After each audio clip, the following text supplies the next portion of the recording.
সর্বপ্রথমে সকল দেশবাসীকে নমস্কার।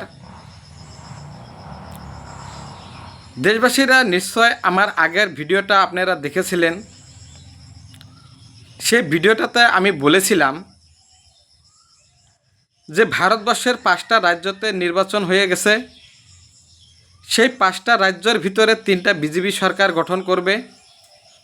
সেই কথাটা আমি সেই ভিডিওতে বলেছিলাম, সেটা কিন্তু অক্ষরে অক্ষরে ফলেছে। যার জন্য সেই ভিডিওটাতে অনেক লোকে কমেন্ট করে বলেছে যে দাদা আপনি কি জ্যোতিষী, যে আপনার কথাগুলো যে ঠিক হলো। তো যারা এই কমেন্টগুলো করেছেন তাদেরকে আমি তোমাদেরকে একটা কথা বলে দিতে চাই যে দেখো, আমি একজন সনাতন ধর্মের লোক, আমি সনাতন ধর্মকে বিশ্বাস করি, আমি সনাতন ধর্মের অনুসারী। সেই সনাতন ধর্মের গ্রন্থগুলো পড়ে আমি যতটুকু জ্ঞান উপার্জন করেছি, সেই সূক্ষ্ম জ্ঞানে আমি বিবেচনা করে দেখেছিলাম যে আমার গ্রন্থগুলা, আমাদের সনাতন ধর্মের যতগুলো গ্রন্থ আছে, গ্রন্থগুলোর ভিতরে সবসময় মানবতা, সবসময় সৎ কথা, আর যে মানুষের সত্য কথা বলে সেই মানুষগুলোর কথা কখনো মিথ্যা হইতে পারে না। যার জন্যই আমি সনাতন ধর্মের গ্রন্থগুলো অধ্যয়ন করে আমি কখনো মিথ্যা কথা বলি না। আমি সত্য কথা কোয়ার জন্যই সবসময় চেষ্টা করি, কিন্তু নিজের জ্ঞান থাকতে কিন্তু আমি মিথ্যা কথা বলি না। হয়তো কোনো কারণবশত কিবা বিপদ আপদে পড়ে কিন্তু মিথ্যা কথা বলি, তাছাড়া কিন্তু আমি পার্থপক্ষে মিথ্যা কথা বলি না। এটাই আমি দেশবাসীদের কাছে বললাম। বিশেষ করে আমার এই কথাটা বলার একটাই উদ্দেশ্য যে আমি কোন নিয়ম নীতিতে বা কিয়ের ভিত্তিতে আমি বলেছিলাম যে ভারতবর্ষে 5টা রাজ্যের নির্বাচনের ভিতরে 3টাতে বিজেপি সরকার গঠন করবে। আমি এর ভিত্তিতেই বলেছিলাম যে যখন আমাদের ভারত এই বিভাজন হয়েছিল, ভারত যখন স্বাধীন হয়েছিল, স্বাধীন হওয়ার পরে যখন ভারত বিভাজন হয়েছিল, ভারত তখন বিভাজন হয়েছিল ধর্মের ভিত্তিতে।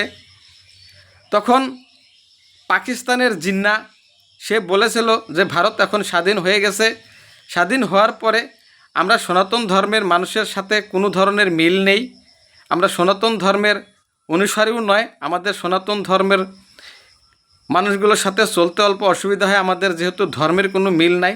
যার জন্য আলিকুর জিন্নাই বলেছিল যে আমাদেরকে আলাদা একটা দেশ গড়াইয়ে দেন। সেই কথার ভিত্তিতে কিন্তু পাকিস্তানকে গড়াই দেওয়া হয়েছে। সেই আলিকুর জিন্না পাকিস্তান গড়ানোর পরে পাকিস্তানকে কিন্তু ইসলাম রাষ্ট্র বানানো হয়েছে। সেখানে খালি শুধুমাত্র ইসলামেরই সুশাসন চলবে, সেখানে পাকিস্তানের শুধুমাত্র ইসলামের দিকে কথা চলবে, সেখানে ইসলামেরই সম্পূর্ণ ধর্ম প্রচার হবে। সেটাই কিন্তু পাকিস্তান করে নিয়েছিল। তারপরে ভারতবর্ষ যতটুকু রয়ে গেল, সেই ভারতবর্ষের ভিতরে আমাদের দেশটাকে কি করে রেখে গেল, ধর্ম নিরপেক্ষ করে দেশটাকে রেখে গেল। এখানে কিন্তু আমরা সকল জাতি জনগোষ্ঠী বসবাস করতে পারি, সেই ধরনের কিন্তু ভারতবর্ষের সংবিধান তৈরি করে দিয়ে গেল মহাত্মা গান্ধী। এটাই তো বাস্তবতা কথা। তারপরে যতগুলো ভারতবর্ষ থেকে মুসলমান বিতাড়ন হয়ে পাকিস্তানে চলে গেল, চলে যাওয়ার পরে ভারতবর্ষের ভিতরে কিছু ইসলাম ধর্মের মানুষ রয়ে গেল। যাওয়ার পরে তারা মনে মনে কিছু সবাই না, কিছু সংখ্যক যারা মৌলবাদী, যারা সনাতন ধর্মকে ভালো পায় না, যারা সনাতন ধর্মের মানুষকে ভালো পায় না, তারা মনে মনে চিন্তা করে দেখলো যে ভারতবর্ষটাকেও একদিন আমরা ইসলাম রাষ্ট্র গড়াবো। সেই স্বপ্ন দেখে এই মৌলবাদী সংগঠন, জেহাদি সংগঠনগুলো ইতিমধ্যে তারা তলে তলে কাজ করা শুরু করে দিল। শুরু করে দেওয়ার পরে তারা যখন একটু ক্ষমতায় আসলো যে না, এখন আমাদের মোটামুটি মেজরিটি হয়েছে, এখন আমরা ভারতবর্ষে যে কোনো সময় যে কোনো কাজ করে দিতে পারি, সেই ধরনের কিন্তু তারা একটা বিধি ব্যবস্থা গ্রহণ করেছিল।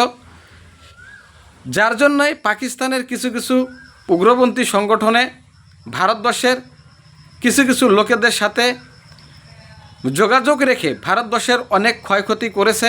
সেটা হয়তো আপনারা দেখেছেন, পুলওয়ামার ঘটনায় হোক, মুম্বাই হামলায় হোক, দিল্লিতে বোমব্লাস্টই হোক, জম্মু কাশ্মীরেতে বোমব্লাস্টই হোক, সেগুলো কিন্তু সম্পূর্ণ পাকিস্তানের লোক ছিল, পাকিস্তানের উগ্রপন্থী ছিল। সেগুলো কিন্তু সহযোগিতা করত ভারতবর্ষের কিছু কিছু মৌলবাদী সংগঠন, আর ভারতবর্ষের হিন্দু বিরোধী সংগঠনগুলোই কিন্তু সেগুলোকে যোগাযোগ করে ভারতবর্ষকে রক্তাক্ত করে দেওয়ার জন্য তারা কিন্তু পরিকল্পনা সবসময় করে এসেছে, আরও ভবিষ্যতেও করার জন্য তারা চেষ্টা করেছিল।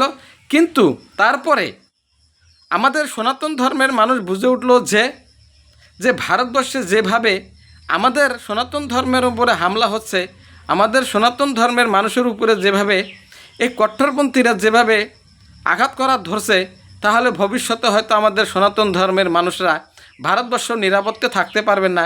তখনকার কিন্তু ভারতবর্ষের মানুষ একটু চিন্তা চর্চা করে দেখল যে ভারতবর্ষের ভিতরে আমাদের সনাতন ধর্মকে এবং কি সনাতন ধর্মের মানুষকে সুরক্ষা দেওয়ার মতো একটাই দল আছে, সেটা হলো বিজেপি।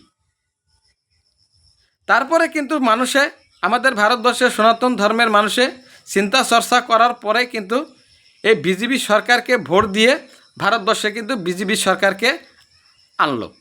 এটা কিন্তু চিরসত্য কথা। আর মৌলবাদী সংগঠন আর জিহাদি সংগঠনগুলো যদি ভারতবর্ষে যদি উত্তেজনা না করতো, তাহলে নিশ্চয় ভারতবর্ষ কখনো বিজেপি সরকার আসতে পারতো না। কেননা যখন আমরা হিন্দু মুসলমান সবসময় যেসব মিলাপিরিতে থাকতাম, সেই ধরনের যদি তারা থাকতে দিত বা তারা যদি উস্কানিমূলক যদি বক্তব্য না দিত বা আমাদের ইসলাম ধর্মের মানুষকে যদি উস্কানি না দিয়ে আমাদের বিরুদ্ধে যদি খারাপ মন্তব্য এবং কি সনাতন ধর্মের বিরুদ্ধে যদি কর্ম করার জন্য তাদেরকে যদি ব্রেন ওয়াশ না করাতো, তাহলে নিশ্চয় কিন্তু ভারতবর্ষের ইসলাম ধর্মের ভাইরাও কিন্তু এইসব কাজ করতো না। তখন কিন্তু আমরা ভারতবর্ষে দুইটা জাতির মাঝখানে মিলাপিরিতে বসবাস করতে পারতাম। কিন্তু এই মৌলবাদী সংগঠন আর জেহাদি সংগঠনগুলোই কিন্তু আমাদের কিছু কিছু লোকের ব্রেন ওয়াশ করার পরেই কিন্তু আমাদের সনাতন ধর্মের প্রতি তাদের যেটা ঘৃণা, সেই ঘৃণাটা কিন্তু তাদের মাঝখানে বিয়ে পাই গেল। তার জন্যই কিন্তু ভারতবর্ষে আমাদের একটা হিন্দু মুসলমানের ভিতরে যে একটা ডিভাইডেড বা ঘৃণা বা আমাদের ভিতরে যে মিলাপিরিতে বস্তুটা ছিল, সেটা যে ভেঙে গেল একমাত্র তাদের ব্রেন ওয়াশ করার জন্যই। তার উপরে ভিত্তি করে ভারতবর্ষের সনাতন ধর্মের মানুষের চিন্তা চর্চা করে দেখলো যে আমাদের আর উপায় নাই, আমাদের একমাত্র যদি ভারতবর্ষে সুরক্ষা দিতে পারে সেটা একমাত্র বিজেপি সরকারে দিতে পারে। যার জন্যই ভারতবর্ষের সম্পূর্ণ সনাতন ধর্মের মানুষই চিন্তা চর্চা করে একক সংখ্যাগরিষ্ঠ সরকার বিজেপি সরকারকে এনে দিল। তারপরে বিজেপি সরকার ক্ষমতায় আসার পরে ভারতবর্ষে যেরকম ডাঙ্গা, যেরকম মানে খারাপ খারাপ মন্তব্য বা মন্দির মসজিদ ভাঙা, এগুলো কিন্তু একদম টোটালি বন্ধ হয়ে গেল। তারপরে সনাতন ধর্মের মানুষ একটু সজাগ হয়ে দেখলো যে না, বিজেপি সরকারকে ভারতবর্ষ থেকে তাড়ানো যাবে না, আমাদের ভারতবর্ষে বিজেপি সরকারকে রাখতে হবে। আর বিজেপি সরকারকে যদি না রাখতে পারি, তাহলে আমরা এখন যেটা নিরাপত্তা আছি সেই নিরাপত্তা রাখার মতো ভারতবর্ষের এমন কোনো দল নাই, একমাত্র বিজেপি সরকারই আমাদেরকে নিরাপত্তা দিতে পারবে। যার জন্যে ভারতবর্ষের মানুষের বর্তমান মূল্যবৃদ্ধি বা অনেক জিনিসের দাম বেড়েছে, সেগুলোর কথা চিন্তা চর্চা না করে আমরা যাতে সুরক্ষিত হয়ে থাকতে পারি, তার জন্যই কিন্তু বিজেপিকে বর্তমান ভারতবর্ষের সনাতন ধর্মের মানুষরা ভোট দিয়ে বিজেপি সরকারকে গঠন করাচ্ছে। তার মাঝখানেও আমি বলবো আর একটা কথা, শুধুমাত্র যে হিন্দু মানুষই যে বিজেপি সরকারকে ভোট দিয়ে জিতেছে সেটা মোটেও ঠিক, কথাটা ঠিক হবে না।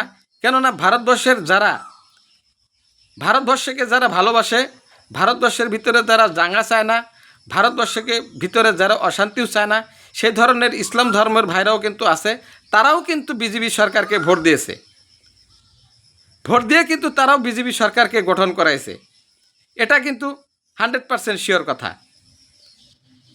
কিন্তু যারা ভারত বিরোধী তারা কিন্তু বিজেপি সরকারকে ভোট দেয় নাই। যারা ভারতকে সমর্থন করে, যারা ভারতবর্ষকে ভালোবাসে, সেখানে কোনো জাতিভেদ না করে তারাও কিন্তু বিজেপিকে ভোট দিয়ে বিজেপি সরকারকে এনেছে। এটাও কিন্তু 100% চিরসত্য কথা, এটা কিন্তু আমরা সবাই জানি। আর এই ভিডিওর মাঝখানে আমি একটা কথাই বলতে চাই সারা ভারতবর্ষের সনাতন ধর্মের মানুষ এবং ইসলাম ধর্মের ভাই বন্ধুদেরকে আমি একটা কথাই অনুরোধ জানাই যে আমরা দেখো ভাই, এই পৃথিবীতে এসেছি, হয়তো আমরা কতদিনই বা বেঁচে থাকব, সবাই কিন্তু এই পৃথিবী ছেড়ে একদিন না একদিন সবাই চলে যাব। কিন্তু যতদিন আমরা ভারতবর্ষকে থাকবো বা এই পৃথিবীতে বসবাস করব, যাতে আমরা সনাতন ধর্মের মানুষ এবং ইসলাম ধর্মের মানুষ যাতে মিলাপ্রীতিতে এই ভারতবর্ষে বসবাস করতে পারি, সেই ধরনের পদক্ষেপ যাতে আমরা দুটা জাতির মাঝখানে যাতে পদক্ষেপ গ্রহণ করি, এটুকু আমি এই ভিডিওতে সব ধর্মের মানুষকে অনুরোধ জানাইলাম।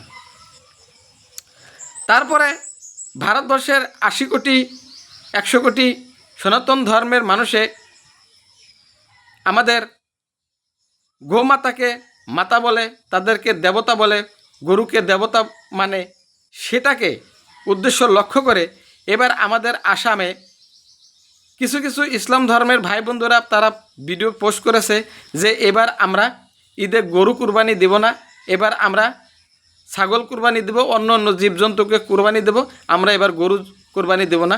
কেননা ভারতবর্ষের সনাতন ধর্মের মানুষরা তারা গরুকে যদি পূজা করে তাদেরকে আমরা কুরবানি দেব না, তাদের ধর্মকে আমরা কোনো আঘাত করব না, বা সনাতন ধর্মের ভাই বন্ধুদেরকে মনে কোনো আঘাত দেব না, সেই উদ্দেশ্য করেও কিন্তু তারা এবার গরু কুরবানির থেকে বিরত আছে। আর যারা এই ভিডিওগুলো বানিয়ে ফেসবুক পেজে যারা আপলোড করেছেন, যারা বলছেন যে আমরা গরু কুরবানি দেব না, তাদেরকে আমি এই ভিডিওর মাঝখানে তাদেরকে আমি অসংখ্য ধন্যবাদ জানাইলাম, আপনাদেরকেও আমি নমস্কার জানাইলাম। এই জন্যই জানাইলাম যেহেতু আমরা ভারতবর্ষের ধর্ম নিরপেক্ষ দেশ, সব ধর্মকেই সবাই সম্মান দেওয়ার প্রয়োজন। আপনারা যে সনাতন ধর্মের ভগবানকে বা দেবতাকে যে আপনারা সম্মান দিবেন, তার জন্য আমি এই ভিডিওতে আপনাদেরকে কাছে আমি চিরঋণী হয়ে থাকলাম, আর আপনাদেরকে আমি এই ভিডিওর মাঝখানে ধন্যবাদও জানাইলাম।